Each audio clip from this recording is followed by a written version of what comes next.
What's up, Team 116? Hopefully, everyone had a fun and blessed Easter weekend, celebrating in the hope Jesus gave us through his sacrifice and resurrection. So, I let you all vote on this next series, and over the next few weeks, we are going to look at some of the teenagers who had an influence through the Old Testament. Now, there are actually a lot of teenagers talked about, and some of their stories are world famous, like David or Daniel, even if you didn't realize that they were teenagers at the time. Well, we're actually going to look at some of the lesser known teenagers who aren't talked about as much and see what influence they had and what we can learn from them.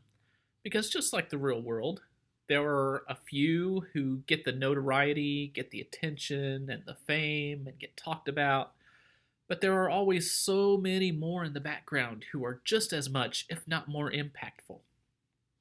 So for this week, we're going to look at Rebekah. Now, do you remember who Rebekah was? Well, props if you know, because I'm sure there are even some adults who remember her name, but don't quite remember her.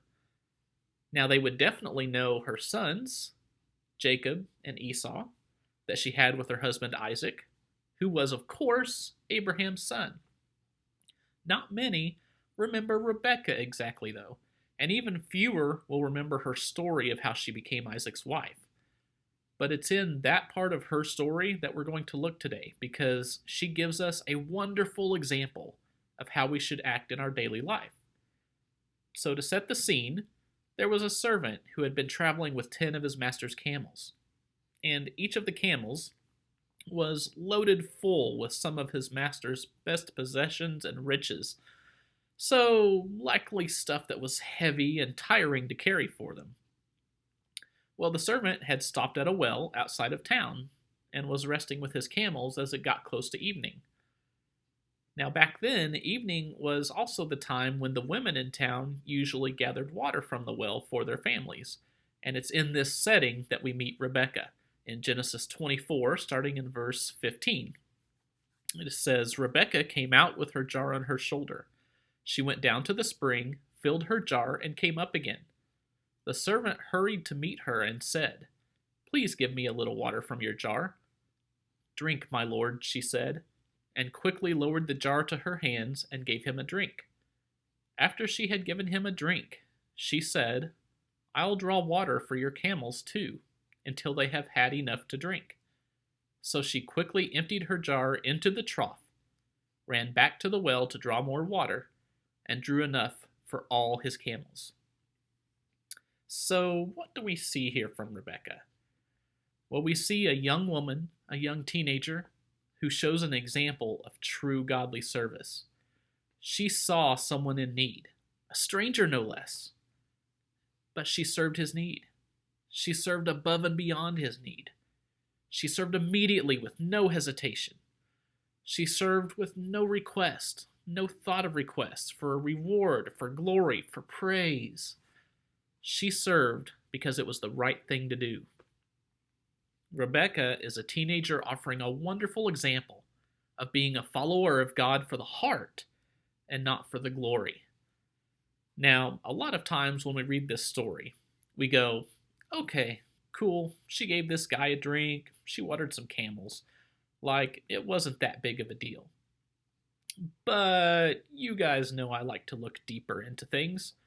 So let's look a little bit at just how big of a deal this was and how big of a heart of service she had, because I think it might surprise you. So let's start with a gallon of water.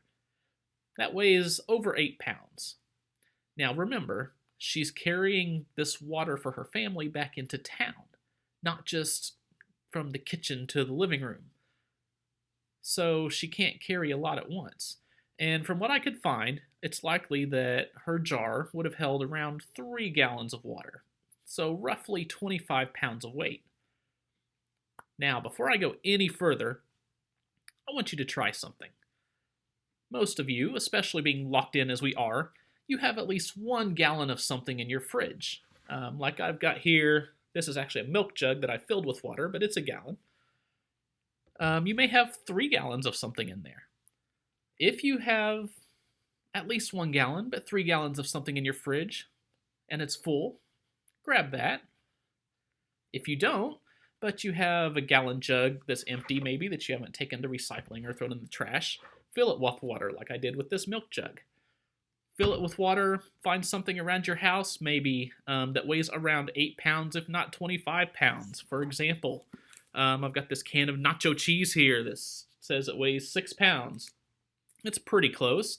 You could get a bag and fill it with different canned foods in your house to get at least 8 pounds, if not up to 25 pounds.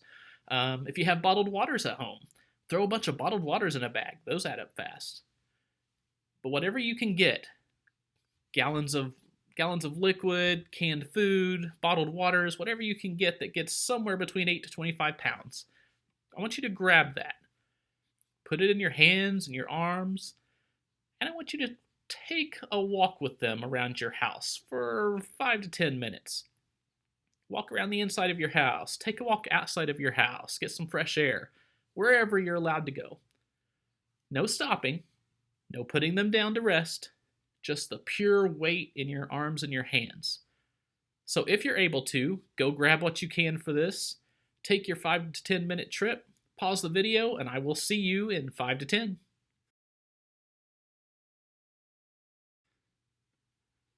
So, welcome back. How was it? How are those arms doing after carrying that weight around? Do you feel that you've lost even a little energy just by walking with those? Well, if you tried that, you probably have some idea of what it felt like for Rebekah to provide water for her family every day. And remember, she did this in the evening, after she's probably already tired from having done all her other chores for the day. But back to the story. So before she got to take the water home, she was met by this servant in need.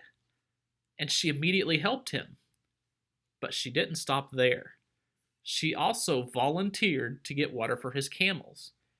Now note that it makes no mention that he asked her to give water to his camels, only to him.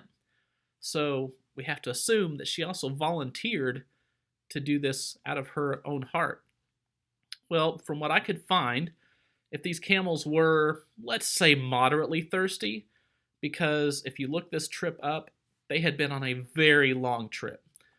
So let's say if these camels were moderately thirsty, then each camel could easily drink around 20 gallons of water.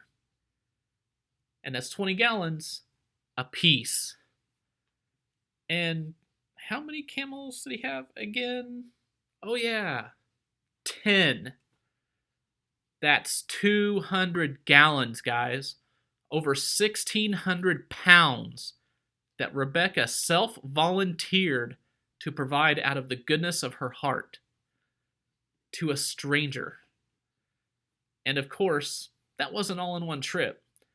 If her jar only held 3 gallons, that means she took at least 67 trips back and forth, carrying water from the well to the camel trough. How do you think your arms and your hands and your energy would be feeling after doing that? Oh, and don't forget, she still had to make a trip to get water back to the house after all this. Now, be honest with yourself. Most of us, would probably try to help someone out like this that was a good friend. But how many of us, would go this far out of our way to help a random person in need? Yet, Jesus makes it very clear that he is watching for this very kind of example from all of us, and will be one of the ways he determines who has been faithful to him and who hasn't. And you can find that in Matthew 25, 31 through 46, which I encourage you to go read after this video. But I want to pull out a couple key things that Jesus says in there. For example, in verse 40, Jesus says, "The king will reply, 'Truly I tell you, whatever you did for one of the least of these brothers and sisters of mine, you did for me.' And in verse 45, the opposite. He will reply, 'Truly I tell you, whatever you did not do for one of the least of these, you did not do for me.'" Now, this servant wasn't completely a least of these, because if you know the whole story, this servant was sent on this quest by Abraham to find someone like Rebekah. But even though the servant wasn't a least of these, Rebekah didn't know that. The servant was serving as a test of her character. To Rebekah, he was just a least of these with a need, and she served him above and beyond. She served him with the heart and love for God that Abraham was praying for and Jesus is watching for. So when and how do you serve others? Do you serve when it's convenient for you? Do you serve only those you like? Do you serve hoping to get the glory and the reward for serving? Or do you serve like Rebekah, going above and beyond to serve a need that is presented to you because it's the loving, caring, right thing to do? Look for those opportunities this week. Keep your eyes open because they are there more than you see. Even as you are stuck at home, needs will present themselves, either at home or in avenues like a text or a post from a friend, something you may see online. Those needs will present themselves. You'll see them. So let's keep our eyes open. Let's pray for how to serve those needs with His heart and His love, and then let's serve, guys. Let's support and encourage each other as a true team as we do this. So hands in, give a team 116 on 3. 3, 2, 1. Team 116. Let's go and serve, team.